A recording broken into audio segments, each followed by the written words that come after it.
people like this author are going around schools teaching this stuff. And maybe that's part of the problem. Well, I know my hypothesis is that is the problem. That is the big part of the problem, that we don't respect masculinity anymore and have ceased to do so. The whole concept of toxic masculinity would not be accepted with any other demographic if we applied toxicity to femininity or old age or disability or ethnicity. I mean, it would be crazy. I mean, we wouldn't even be given the time of day. And it's certainly not ethical, I don't think. It may not even be legal, but it's certainly not good.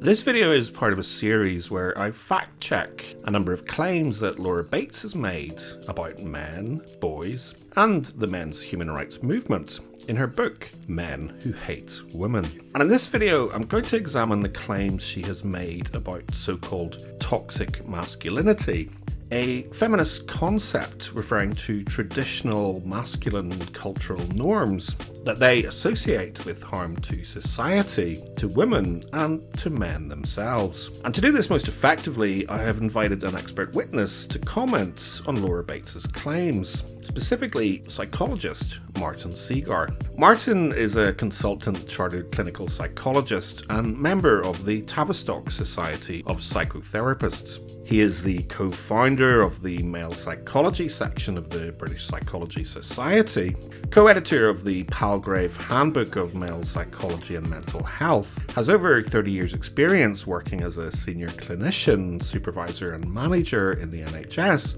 and has acted as consultant clinical psychologist for a number of mental health charities, including Change, Grow, Live, and the Samaritans. There are 3 passages in The Men Who Hate Women where Laura Bates explicitly refers to the concept of toxic masculinity, and Martin will now consider each of these in turn. The multi-talented Elizabeth Hobson, who has challenged Laura to a public debate about the credibility of some of her claims, has kindly agreed to play the role of our everyday sexism narrator.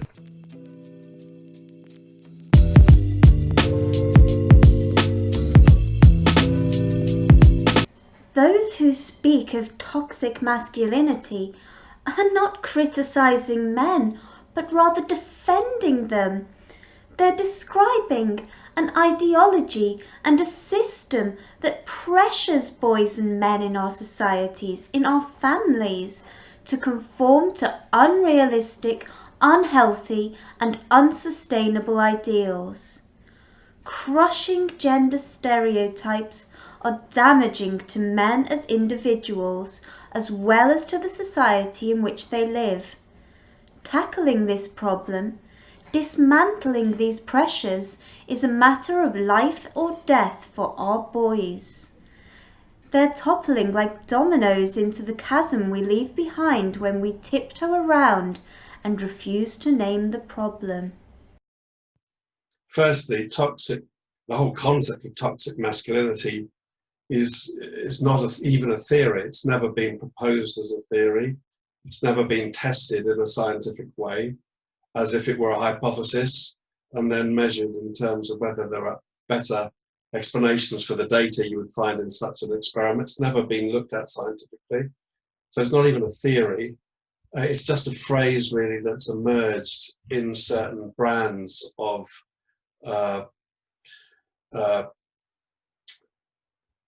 discourse really about gender, and toxic masculinity is a phrase that has been kind of sort of taken hold, and because it suits certain kinds of assumptions that already exist. But in terms of toxic masculinity being damaging for boys, well, anything toxic is damaging for anyone, but you can't assume that a gender is toxic, because obviously scientifically gender is not. To talk about gender separate from biological sex, you would have to be splitting mind from body. So in terms of philosophy and science, you're basically saying someone's biological sex has got nothing to do with their gender, which would be a crazy thing to do, because all the evidence is that gender is based around archetypes, not stereotypes. And in our book, we go into that, that actually, obviously, gender is not programmed biologically, but certainly it's not programmed socially, because if there is a stereotype around at the moment about male gender, it's that boys are toxic. That is the stereotype at the moment. That is, in fact, the mainstream message going out in schools by people like this author, promoting a stereotype that boys are toxic and they need to change. Well, that's a social stereotype. The idea that masculinity is toxic, that's a stereotype that's emerged in the last few years. But the actual evidence of whether masculinity is toxic has to be looked at in terms of a scientific approach. And therefore, if we would believe that we're compassionate for boys, if our hypothesis is that masculinity is toxic and a compassionate society is trying to protect them from their toxic masculinity, we would be seeing all kinds of services for boys and men. We'd be seeing a lot of compassion for men and boys. We would be going at the whole subject in a very different way. What we're actually finding is that the concept of toxic masculinity is actually critical of the male gender, and therefore it encourages, if you're trying to help someone, just speaking as a scientist and a therapist, if I'm trying to help someone, if I was trying to help a woman, the concept of toxic femininity would never help, would never work. I could never empathize with that person, because I'm saying even your gender, okay, I'm saying stereotypes of femininity, that you should, I don't know, be beautiful, have kids, whatever, are making you suffer as a woman, and I care for you, then that idea would be just as valid as toxic masculinity, because there's loads of evidence that women have to live up to pressures too, and therefore there are pressures, corresponding pressures to both genders. I can't claim to have sort of traced the origins of this phrase back to where it started, but I know that it's a sort of handy shorthand term for the idea that men are responsible for the sufferings of women in some ways, but then they're responsible for their own sufferings. That's the kind of hypothesis that if a woman's, there are things like domestic abuse where somehow women are the victims of toxic behavior by men. But if you actually look at the research, it's much less sort of clear that the rate male victims are very significant. I mean, the lowest estimate for male victims of domestic abuse is probably 30 to 40% of all victims. That's with a lot of underreporting. So if your hypothesis is that something about masculinity that's toxic and women are suffering from it in terms, for example, of domestic abuse, then the scientific evidence just doesn't fit that. So you would expect people to then change their views on that. And in fact, the highest rates of domestic violence are amongst lesbian relationships. So you'd expect gay men to be more violent than gay women, because the masculinity bit is higher. So if your hypothesis is that the more masculinity, the more toxic, even whether that's social or, whether you're saying that's biological or social, either way, you'd expect in a sample of gay men more violence than a sample of gay women. But then there's also the theory that somehow toxic masculinity is men's failure to seek help. The evidence, again, doesn't work with that. The evidence actually shows that men, when they do seek help, for example, when they can't see their children, don't get help. So they are seeking help to see their children all the time. Men are opening up, saying, I want to see my kids. And society has certain attitudes about toxic masculinity. It's society's attitudes that are toxic to men. So it's not toxic, it's not masculinity that's toxic, it's attitudes to masculinity that are toxic. The fact that we're actually taking the worst kind of men and generalizing to the whole gender from them, that is the toxicity. That's why we introduced the theory of gamma bias. I mean, most men are good. Most men are protective of women and children. The whole evolution of masculinity was to protect women and children. We had the Birkenhead and the Titanic examples in literally were the only times when ships went down slowly, so you could actually decide who to save. Most shipwrecks, you don't get a chance, that's too late. But in the Birkenhead, both in the 19th century and the Titanic in the early 20th century, the men sacrificed themselves to protect the women and children. And for every toxic man that is a murderer or a rapist or a shooter, there's about 300 men who would try to protect women and children, or men, from that. Men are protective. Men take risks. They do all the jobs in society which are dangerous, in the military and civilian occupations. Men's instinct is to rescue and protect women and children. So it's only a very damaged man that wouldn't do that. So these toxic masculinity theory is actually taking a tiny extreme sample of men and generalizing to the whole population, which is awfully bad science.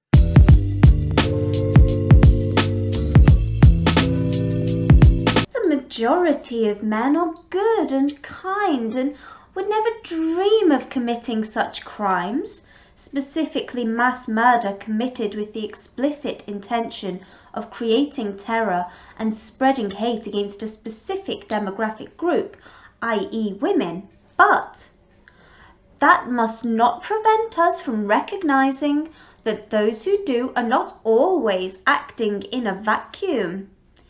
And if we don't see the connections, if we don't even consider masculinity and its toxic societal construction as a factor at play in these crimes, we will never effectively police or prevent them. Yeah, well, if you're going to take that quote as a scientist, as I am a scientist and a psychologist and a therapist, if your hypothesis is that there's something about masculinity as it's constructed that's leading to terrorist acts or acts against the opposite gender or just violent acts, then you've got to explain why the vast majority of members of that group are not behaving that way. You've got to actually, it's a much better theory to say there's nothing wrong with being male or female in itself, or masculine, feminine influences are not toxic, but certain people within those, certain human beings, whatever their gender, are damaged by things. And in mental health, it's mainly abuse and neglect and trauma of kids. And then when you've been abused or traumatized, you're a damaged person. You're looking to take your feelings out on other people. If you've been damaged in a way that where your gender is relevant, you might have been abused by a mother or father, you're going to react very negatively to the opposite sex. And we do find that. At the same time, if you really believe that there's something about the construction of gender as a whole that's toxic, it doesn't fit your theory to say that the majority of men are decent and kind. You can't have it both ways. Your theory is actually wrong. You've got to explain why a small number of men behave in toxic ways and the majority don't. Yeah. As with women, most women are fine, but there are toxic women because they've been damaged too. Toxic men and toxic women might behave in different ways because gender does influence. The archetypal drive to be a mother in women, that's the evolutionary drive, will lead them to commit more crimes against infants, like stealing babies or injuring babies because they're damaged, in the same way men, there's more, you could argue men are more likely to commit rape if you're going to define it in certain ways, sure, because their sexuality is different. With female sexuality is about attracting people, attracting a male partner if you're heterosexual, and then obviously you select which one you prefer, because that's the selection power of the female. Men have to kind of compete for the woman. In the same way, men are pursuing women. So if you're a damaged man, you're going to pursue women in a pathological way, equally. So the point is that as a scientist, we've got to explain why so many behaviors are cross-cultural. Why is the suicide rate so similar across many countries? Why do men take more risks than women in civilian life and military life? Because men have evolved to protect society. And also in terms of evolution, you can lose men at a higher rate than women and still protect the species, because you need to protect every woman, because every woman, to have children, you need every woman to produce them, but you don't need all the men to survive. Yeah. Because so even in evolutionary if you look at just evolutionary, men are going to be taking more risks. They're physically more powerful. They protect, and they're going to die more often, and we're less empathic towards them. We're less empathic towards men. It just we leave more homeless men on this. 85% of rough sleep is a man. But we protect women and children more than men. And you could even argue there's some reason behind that, because we have evolved. We need some of these protection functions still in the military and in jobs where men take risks to provide an infrastructure for society that is, they have to, everything that in society is being built by men. Every building, every sewer, every motorway, every railway, every mine has been dug by working class men who have been killed at enormously high rates, or they've taken those risks. So the idea that society depends on that. So the key thing is that we're used to men being sort of more at risk than women, and we just take it for granted. And because men are sort of there to protect, have acted so as to protect women, we're more obviously punitive when they don't. When they are violent or destructive towards women. It's broken the masculine code, if you like, or the chivalric code that men should protect women and children, and most of them do, and also protect each other. So, at the end of the day, the idea that toxic masculinity somehow explains terrorism or something, that's crazy, because also a large number of terrorists are women. A large numbers of members of terrorist groups are women too. And it's not it's not as simple as to say that. And of course, terrorism comes to some extent from any kind of violence, comes from resentment. If you've been abused as a child, you're kind of looking to hit back. You feel so worthless. You don't care about yourself. You're prepared to blow yourself up because you feel worthless, or because you feel in some way your group has been alienated by another group and you want to destroy the enemy. The sort of language in this book that you're describing to me is divisive. It's the language of enemy, of enemies, when actually the truth about men and women and gender is that it's co-evolved. Men and women have evolved complementary roles. Of course, socially, things have moved on, and the traditional male role doesn't have to be quite the same as it was, the traditional female role, but there's still gender differences. If we look at how many people want to work in childcare, many more women choose childcare careers than men. That isn't just social conditioning. That's a kind of just a difference in motivation. But having said that, at the same time, if men wanted to choose a career in childcare, they'd probably be suspected of being paedophiles. That's just a problem, because our attitudes to masculinity are so toxic, and we're giving women every opportunity to go into traditionally male occupations like engineering, but there's still only a certain number of women want to do that because they're motivational. There are instincts and drives that aren't just about social conditioning. Social conditioning is obviously very important, but what the real social conditioning that's going on at the moment is the idea that that masculinity is toxic. That's the real conditioning. If you're going into schools teaching boys that when a girl is raped, the rapist is more likely to be a typical man than the father of the victim who's grieving, that's really where the toxicity lies.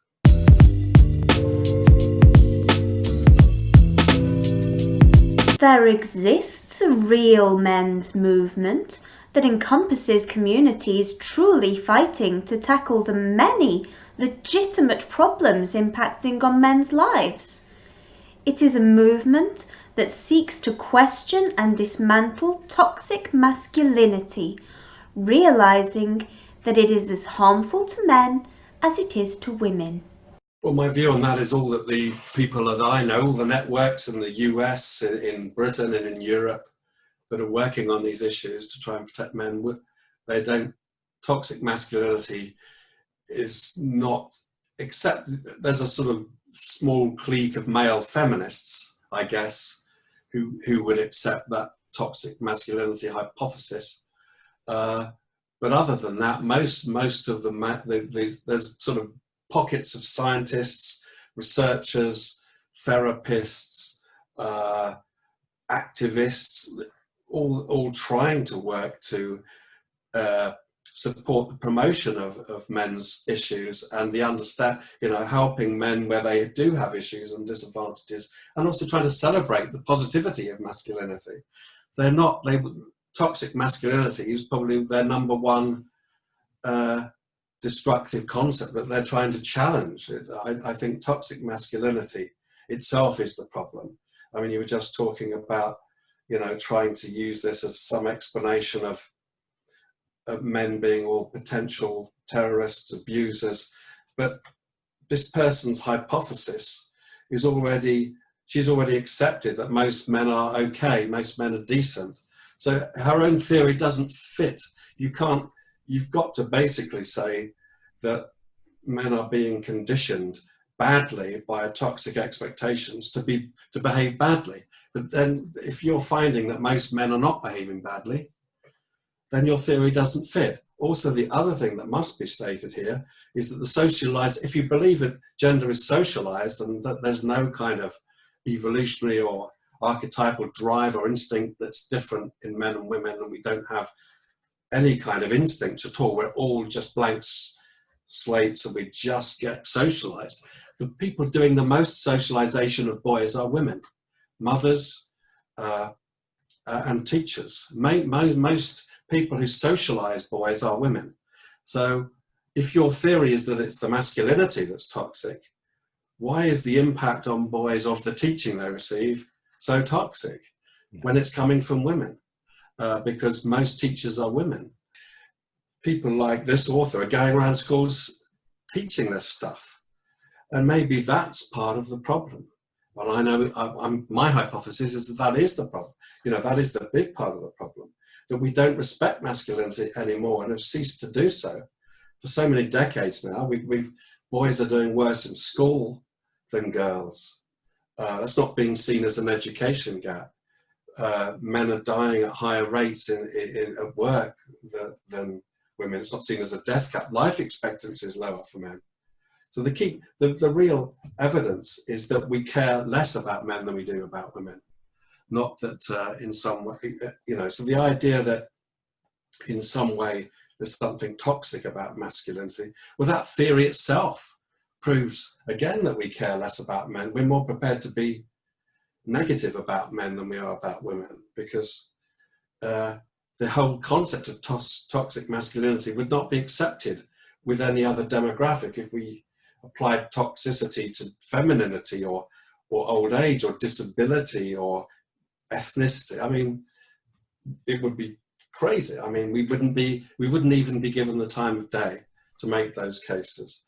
So I think that the book you're describing to me is not based on science at all. It's not based on a hypothesis where you test it. It's not incorporating all the evidence.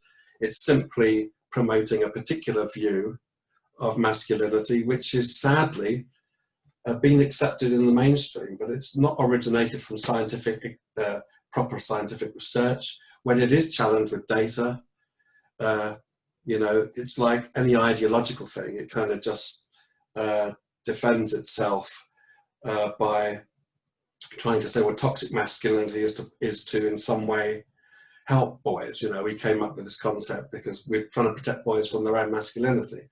Well, the big thing these days is lived experience. Well, I think if you really believe in lived experience, you should let boys and men dictate the language on masculinity and let their lived experience produce the science. Yeah. Just as a lot of the science on lived experience of women is produced by women. I mean, I wouldn't expect to tell a woman what her experience was like. I would want to listen to her. I think it's time we listen to men about masculinity.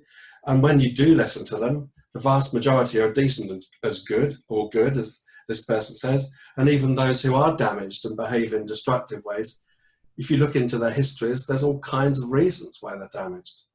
For the same reason that women who behave in damaging ways were damaged.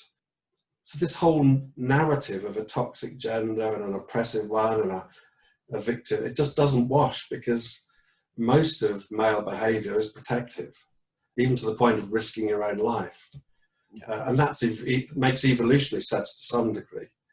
So the idea that it's all a social construction and that the masculine side of things is somehow toxic, it doesn't fit the evidence. If you're a scientist, you need to think about all the evidence.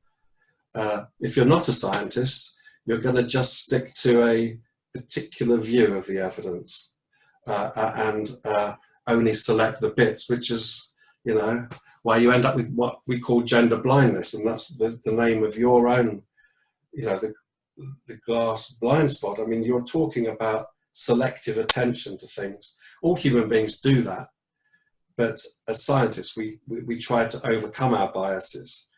So, yeah, I mean, there are men out there who do hate women, who've got all sorts of issues with women. There are women out there who hate men because they've got all sorts of issues with men. Toxic masculinity as a concept is itself a sign of toxicity being projected rather than being a valid piece of scientific work. At least that's a hypothesis. And if you actually look, I mean, you go around all these schools and ask the boys, has this really helped you?